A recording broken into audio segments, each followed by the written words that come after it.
The Siege of Bastogne, the resilience of Easy Company in the Ardennes. The inferno begins in the cold and the unexpected arrival, okay? Before we dive into the frozen hell of Bastogne, let's take a quick detour for a curious tidbit that sounds like it's straight out of a comedy script, but it's pure reality. Did you know that, amidst all that chaos, extreme cold, and constant bombardment, some of the guys from Easy Company were actually trading for fresh eggs? Yes, you heard that right, eggs. In the middle of a siege, with frostbite threatening their feet and German tanks closing in, these paratroopers, with their characteristic ingenuity and a touch of madness, found a way to get their hands on some fresh protein. It's a small, almost absurd detail, but it speaks volumes about the human spirit's ability to find a glimmer of normalcy, a spark of humanity, in a scenario where survival was the only rule. And it's about that survival, and the sacrifices it demanded, that we're going to talk about now. Imagine waking up in a shallow foxhole, dug with your own hands into the frozen ground of a Belgian forest. The temperature is below 20 degrees Fahrenheit, and the dampness penetrates every fiber of your uniform. You have no proper coat. Your boots are soaked, and your feet are silently beginning to rot inside them. Food is scarce, ammunition rationed. You are surrounded by enemies on all sides, and the constant sound of German artillery is the soundtrack to your day and night. The orders that arrive are clear, but almost impossible. Hold. Do not retreat, no matter the cost. Hold. This is not a horror movie script. This was the brutal reality for young Americans, many of them under 25. In the winter of 1944, in the forests of the Ardennes, Belgium, they were the thin line between Allied victory and collapse. Welcome to the channel. Today, we will delve into one of the most epic, most brutal, and most extraordinary stories of World War II. We will talk about the Siege of Bastogne. We will talk about Easy Company, the 506th Parachute Infantry Regiment, 101st Airborne Division, the men the world came to know as the Band of Brothers.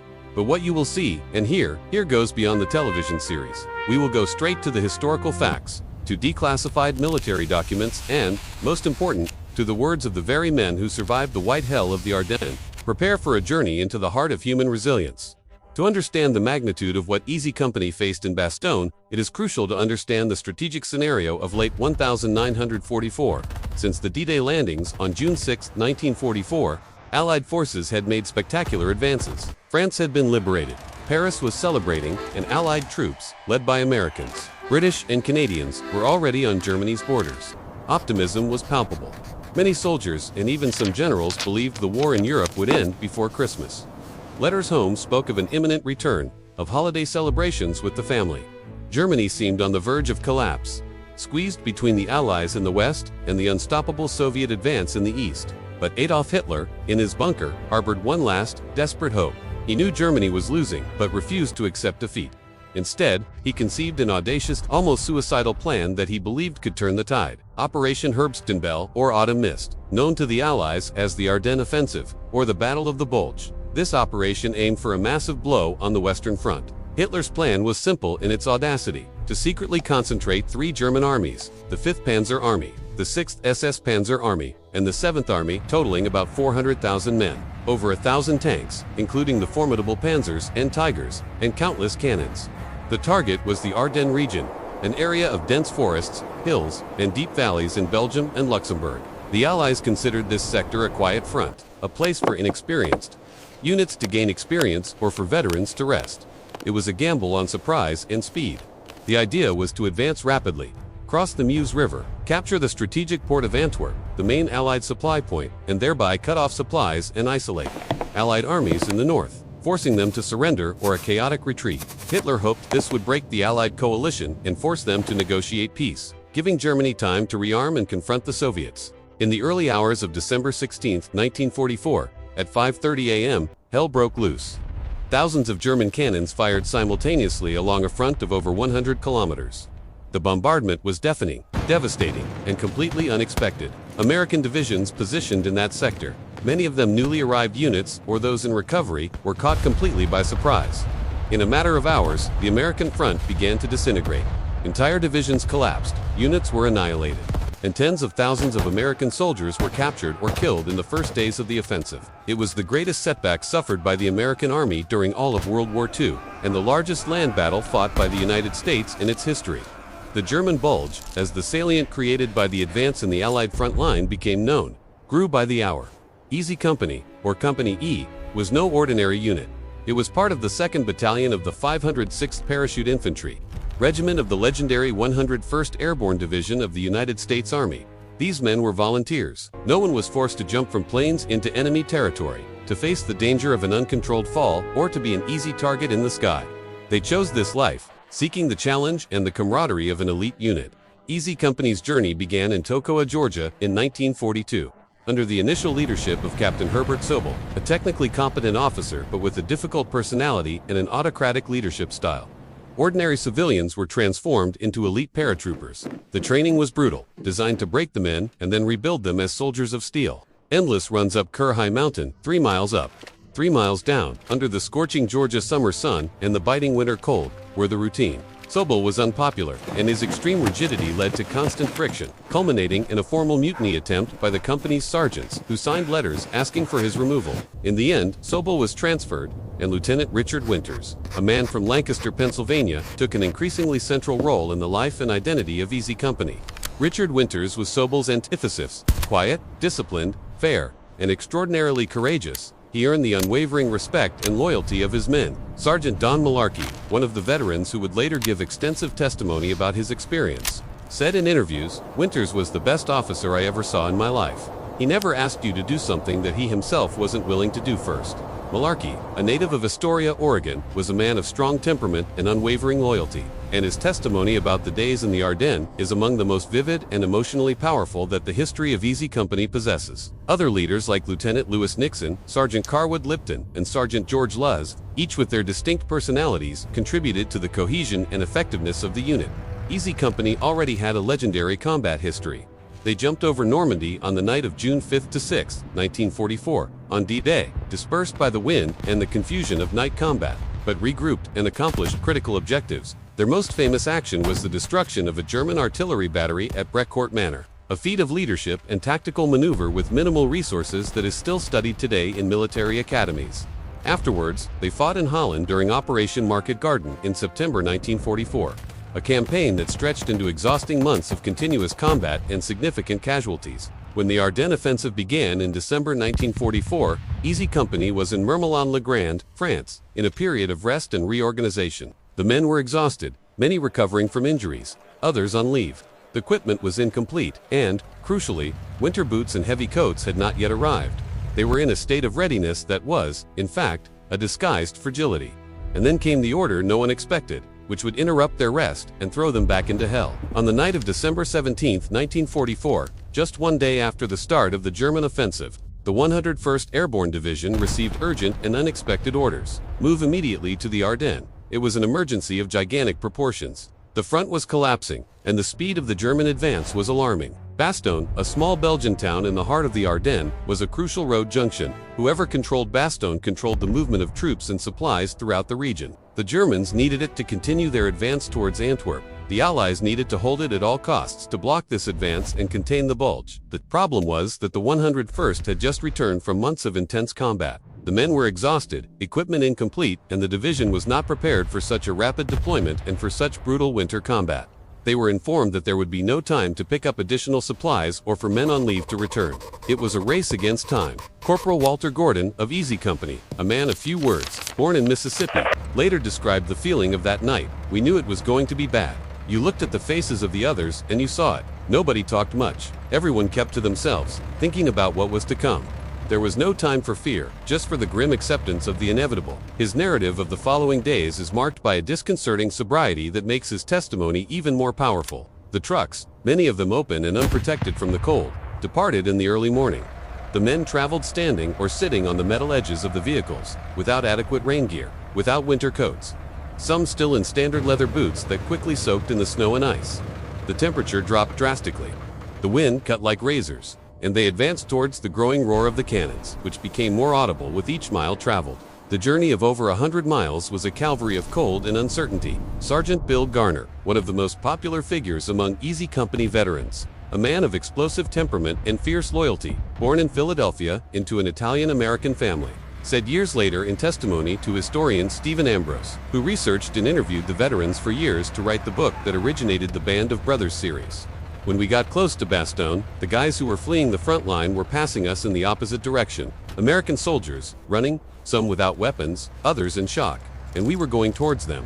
That's when I realized the situation was really serious. It wasn't just another battle. It was hell. The sight of retreating soldiers, something Easy Company had never done, was a grim omen. Easy Company arrived near Bastogne on December 19, 1944. Immediately, they were sent to the Bois-Jacques forest, east of the town, to establish defensive positions. What they found there was an extremely hostile environment, even for men trained for the worst war situations. It was not just the human enemy they would face, but an invisible and relentless foe.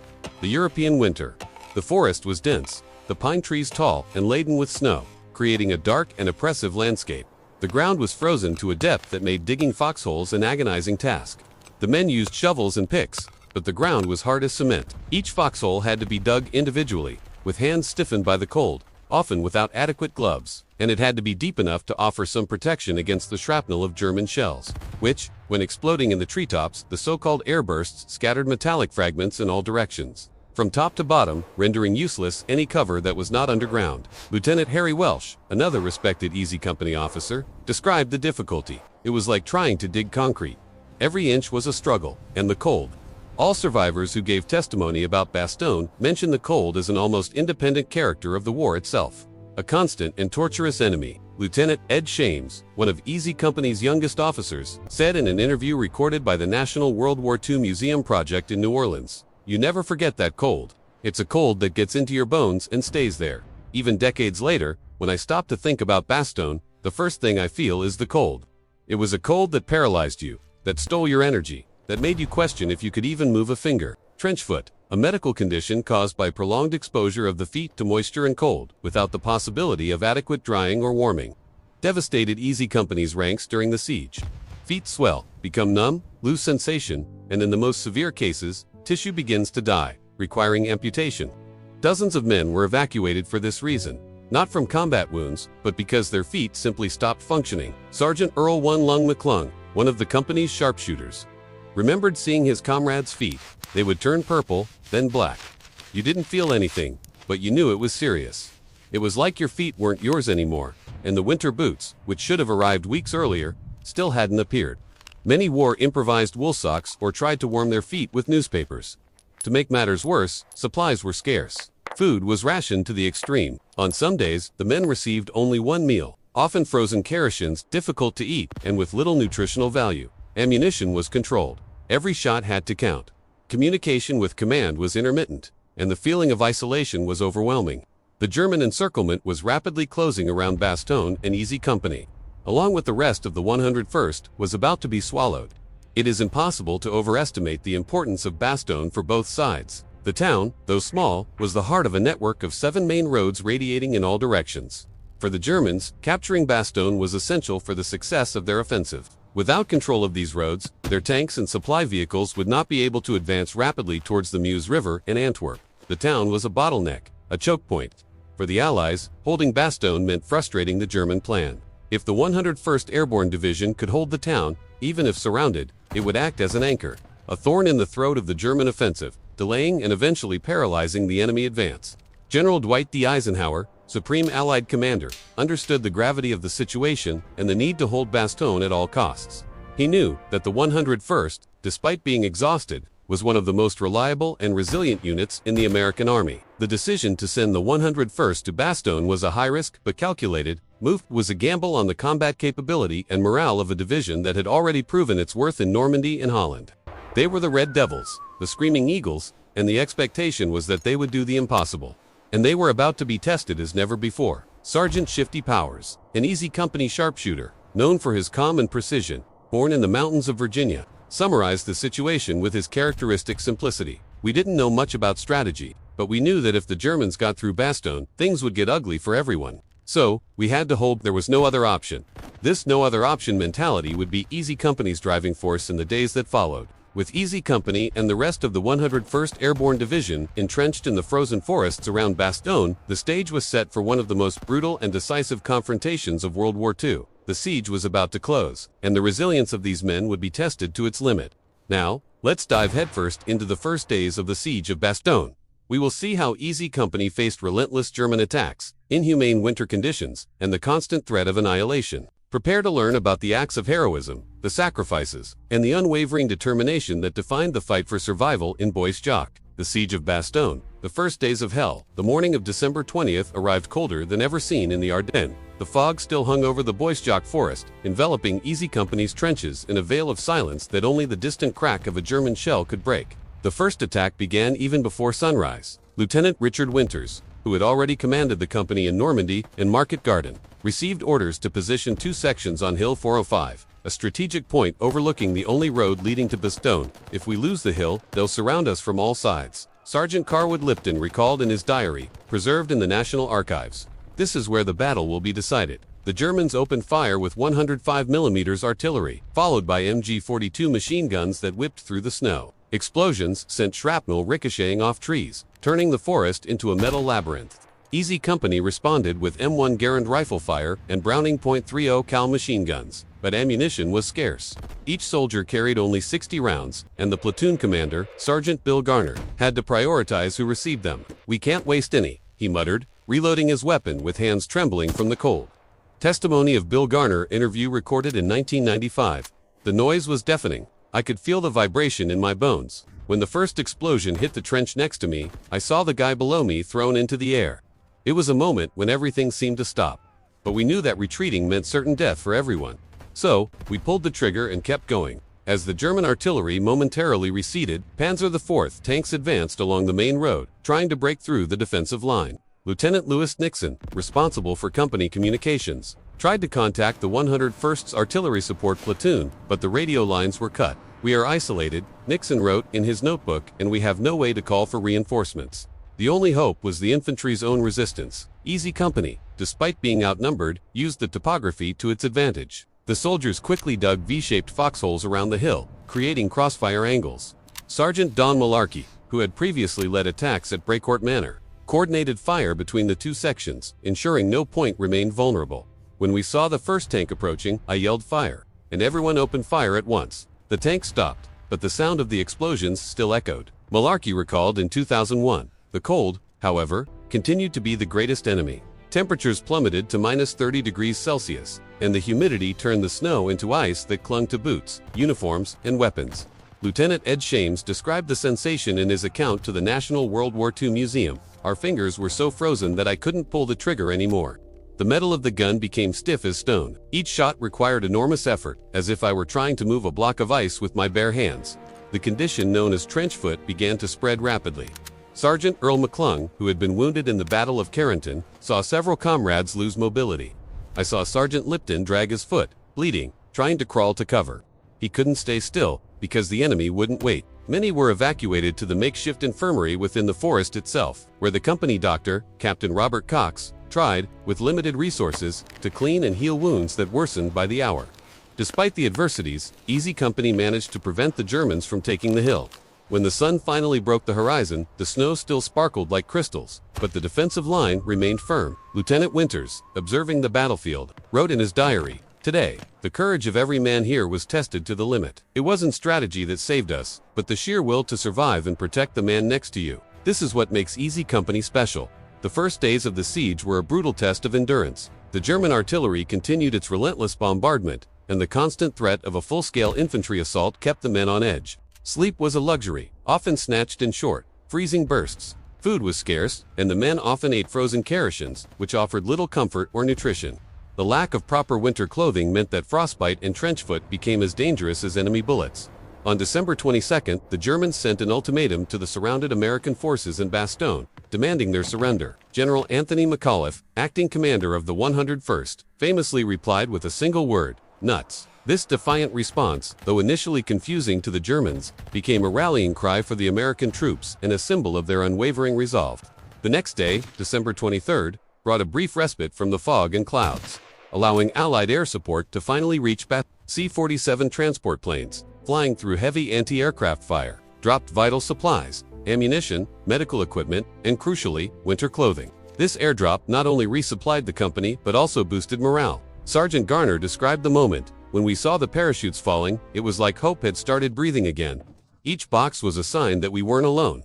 We felt that the fight was still worth it." With ammunition replenished, Easy Company was able to intensify its counterattacks. On the night of December 24th, the soldiers launched a surprise offensive against a German position, threatening the main road. Sergeant Powers, using his sniper rifle, eliminated 3 MG-42 gunners, allowing the company to advance a few meters.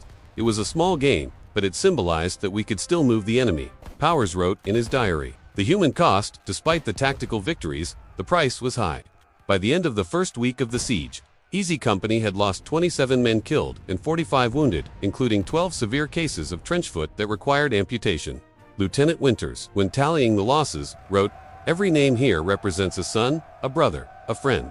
The pain of losing a comrade is something we will carry forever, but their memory drives us to continue." Sergeant Malarkey, who survived an explosion that tore off part of his leg, described the feeling of being on the brink of death. "When the explosion hit me, I thought it would be the end, but the sound of my comrades yelling, 'Keep going,' brought me back. I couldn't leave them. I needed to fight for them, just as they fought for me." Resistance consolidates in the days that followed.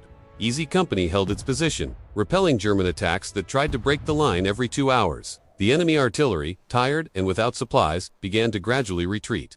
General Patton, upon receiving news that the city was still resisting, sent a reinforcement of M4 Sherman tanks that broke the siege to the north, creating a vital supply route. From December 26, the first columns of ground supplies began to arrive, bringing hot food, water, and more ammunition. Lieutenant Winters wrote in his diary, "The light at the end of the tunnel finally appeared. The sound of truck engines was music to our ears. We knew the battle wasn't over yet, but hope was now real." The siege of Bastogne. The fight continues, and the light at the end of the tunnel. The arrival of supplies and the partial breaking of the siege on December 26, 1944, brought palpable relief, but the battle for Bastogne was far from over. Easy Company, though resupplied, was still exhausted and in precarious defensive positions. The winter offered no respite, and the Germans, despite being frustrated, would not easily give up their strategic objective. The light at the end of the tunnel was real, but the tunnel was still long and dangerous. The days following the breaking of the siege were marked by continued, albeit less intense, German attacks. The enemy, now aware that Bastogne would not fall easily, shifted tactics, focusing on localized assaults and constant harassment to wear down the American defenders. Easy Company remained entrenched in the Bois Jacques, facing not only the enemy but also the relentless cold and the psychological toll of weeks of continuous combat. Testimony of Carwood Lipton Memoirs, Brotherhood of Heroes. "Even with the supplies, the cold was still our biggest enemy. You could have all the ammunition in the world, but if your fingers were frozen, you couldn't pull the trigger. We learned to live with the cold, to sleep in it, to fight in it. It became part of us." The medical situation remained critical. Despite the arrival of some medical supplies, the makeshift infirmaries were overwhelmed. Trench foot continued to be a major concern, and many men were still being evacuated due to severe frostbite. Captain Robert Cox, the company doctor, worked tirelessly, often under enemy fire, to treat the wounded and prevent further casualties from the elements. The arrival of General Patton's Third Army, which had executed a remarkable 100-mile turn to relieve Bastogne, was a turning point.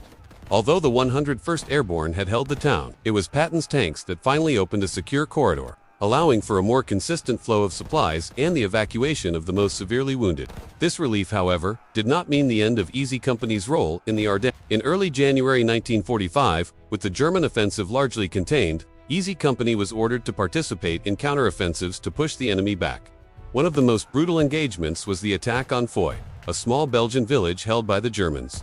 This was a direct assault across open ground, under heavy enemy fire, a stark contrast to the defensive fighting in the Bois Jacques. The attack on Foy, on January 13, 1945, was particularly costly. Easy Company, now under the command of Lieutenant Ronald Spears, who had replaced Lieutenant Norman Dyke, whose leadership during the attack was deemed ineffective, faced intense machine gun and artillery fire. The advance was slow and painful, with many casualties.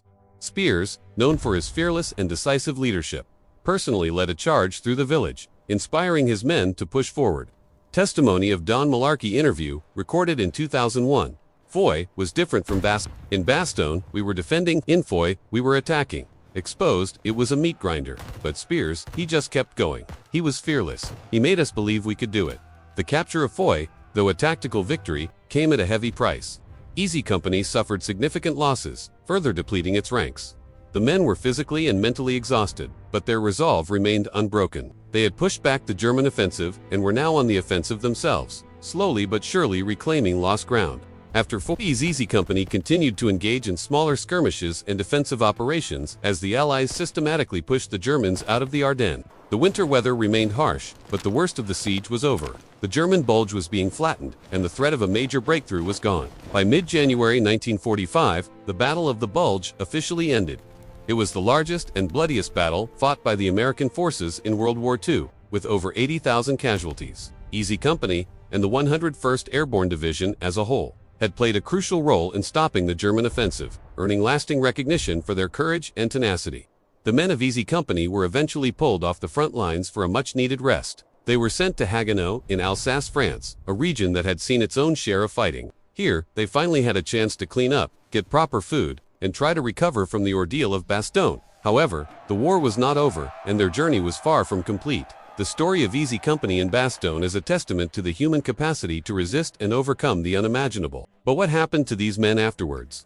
How did they deal with the trauma and memories of that brutal winter?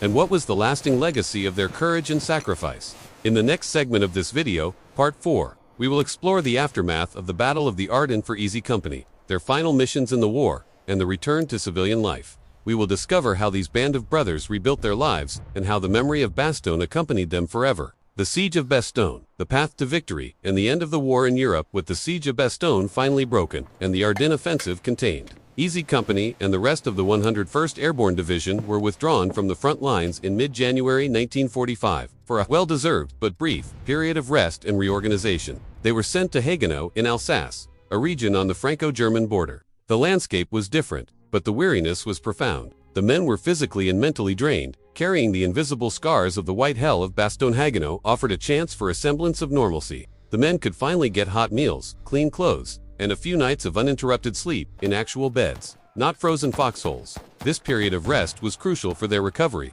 but the war was far from over. The German army, though defeated in the Ardennes, was still a formidable force, and the Allies continued their push towards the heart of Germany. Testimony of Richard Winter's memoirs, Beyond Band of Brothers. Haguenau was a chance to breathe, to remember what it felt like to be warm, to eat a full meal. But the quiet was almost unsettling after weeks of constant noise. You were always waiting for the next shell, the next attack. During their time in Haguenau, Easy Company was involved in a series of patrol missions and defensive operations along the Moder River. These were less intense than the fighting in Bastogne, but still dangerous, with constant skirmishes and the threat of German counterattacks. It was a period of consolidation, of preparing for the final push into Germany. In March 1945, Easy Company, along with the rest of the 101st Airborne, crossed the Rhine River, a major symbolic and strategic barrier, and advanced into Germany.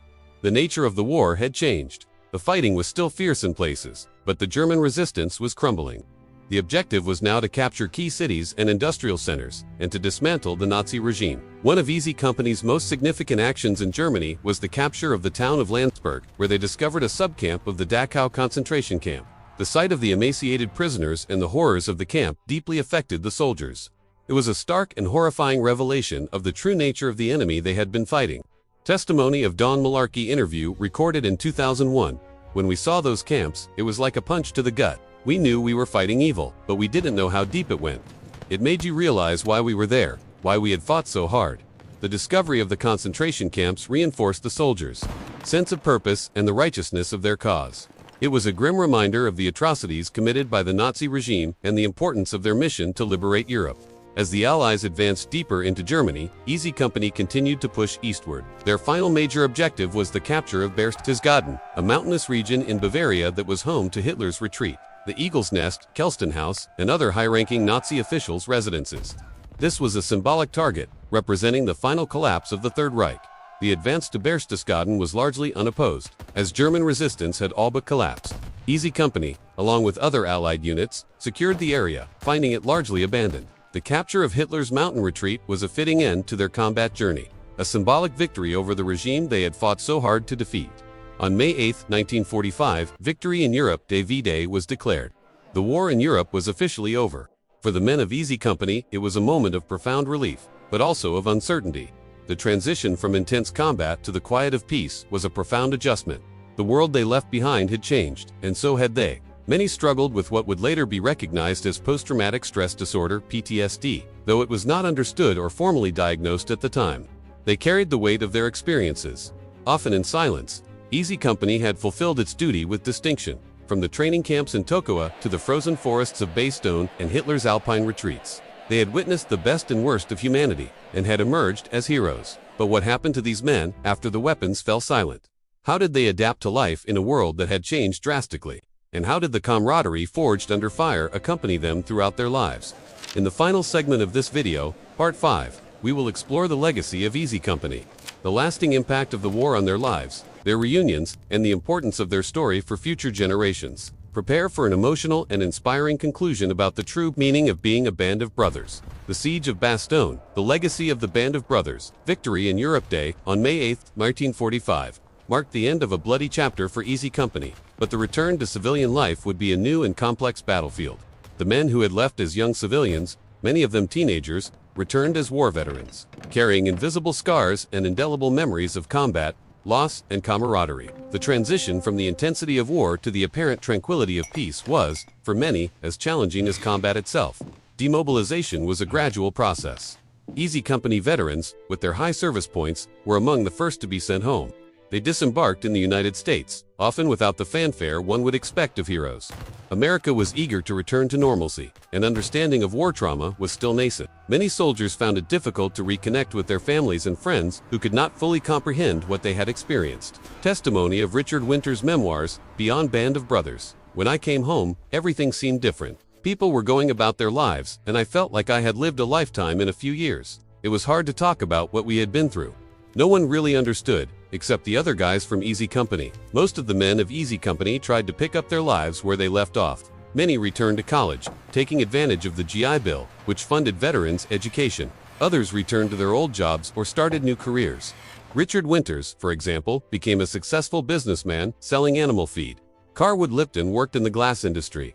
Don Malarkey graduated in business administration and worked in construction. The resilience that kept them alive on the battlefield also helped them rebuild their lives. Despite the difficulties, the camaraderie forged under the fire of war remained a vital force in their lives. Easy Company was not just a military unit. It was a family. They met regularly, first in small groups, then in large annual gatherings. These reunions were more than simple get-togethers. They were collective therapy sessions where they could share their stories, laugh at inside jokes, and cry over losses, with the only people who truly understood. Testimony of Edward Babe Heffron recorded interview in 2004. Easy Company reunions were the most important thing for me after the war. It was where I could be myself, where I didn't have to explain anything. We looked at each other, and we knew. We knew what the other had been through. It was a relief, a healing. The friendship among these men transcended decades. They were best men at each other's weddings, supported each other in times of crisis, and celebrated life's joys. The connection they had was unbreakable, a testament to the power of human bonds formed under extreme adversity. For many years, the story of Easy Company remained relatively unknown to the general public. It was the work of historian Stephen Ambrose, who extensively interviewed the veterans and published the book Band of Brothers in 1992, that brought their experiences to light. The book became a bestseller and, in 2001, was adapted into the acclaimed HBO miniseries, produced by Steven Spielberg and Tom Hanks. The miniseries Band of Brothers transformed the men of Easy Company into icons.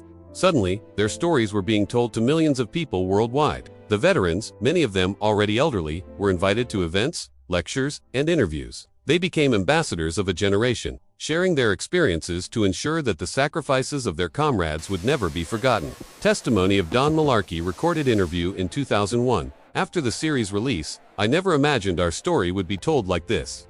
It's important for people to know what happened, what these young men did. It's not about glory, it's about sacrifice, about camaraderie. It's about what war really is. The series not only honored Easy Company, but also educated a new generation about World War II and the human cost of conflict. It highlighted the importance of leadership, resilience, and teamwork in the face of danger.